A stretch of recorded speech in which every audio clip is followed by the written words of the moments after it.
Үшінші халықаралық жібек жолы фестивалі Чайковскийдің Аққу көлі балетімен аяқталды.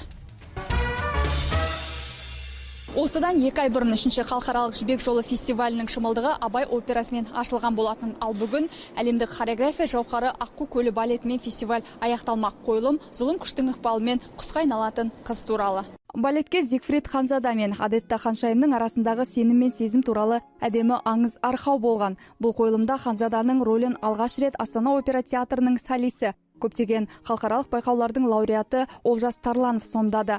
Дайындық барысы өте ауыр болды дегенмен маған берілген тапсырманы орындауға тырысамын дейді Зигфрид Ханзада.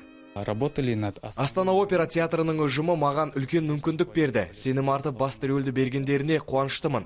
Дайындық барысында көркемдік жетекшім Алтынай Асылмұратова мен Константин Евгеньевичпен көп жұмыс жасадық. Олар өз істерінің шеберлері, сондай-ақ әлемдік әртістердің қатарында. Кезінде осы рөлді өздері де сомдаған болатын. Басты партияда Айгерім Бекетаева да өнер көрсетті. Сахнадағы таңғажайып айдында Аққулар ханымы Адетта мен Арам ойлы Адилияның рөлін Айгерімнің өзі сомдады. Екі түрлі кейіпкерді сахналайтын жетекші балет бишісі қиындықтарды жеңуге серіктестігімнің көмегі көп болды дейді. Біздің театрға Олжастың жұмыс істеуге келгеніне қуаныштымын. Сахнада үйлесімді жұп болып көрінеміз. Оның мінезі салмақты, сахнада өзін-өзі ұстауы ерекше. Бұл қасиеттер оны жетістікке жетелейді деп сенемін. Дайындық барысында сахналық серіктесіме көп нәрсе үйреттім.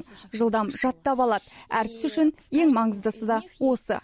Аққулар көлі балетінің жарық көргеніне 130 жылдан асты. Сан жылдар бойы сахнадан түспей келе жатқан шығарма бірнеше нұсқада жазылды. 4 актілі балетте 32 аққу балдағы биде өнер көрсетеді. Көбейтілген құрам басты кейіпкерлердің көңіл күйін бейнелейді. Қойылымның ерекшелігі де осында. Туындыға өзгерістер енгізуге фестивальдегі тәжірибе алмасу барысы түрткі болған. Бұл мен ойлаймын, бұл әртістермен өзара қарым-қатынас біздің театрымыздың әртістерін, біздің театрымыздың мен балетмейстер ретінде көп нәрсеге біраз өзім жаңадан бір басқа қырынан қарап, ол деген нәрсе керек нәрсе. Өйткені фестивальдің ең басты маңызы осыда деп ойлаймын. Халықаралық фестиваль аясында аты әлемге танымал әртістер шақыртылды. Жергілікті классикалық өнер саласының мамандары тәжірибе алмасты. Жоқтығы биік шығармаларды 20 мыңға жуық көрермен тамашалады. Астана опера театрының қойылымдары мұнымен аяқталған жоқ. Алдағы уақытта талай туындының тұсауын кеспек. Камила Мәулен, Мәдениетке саяхат, Астана.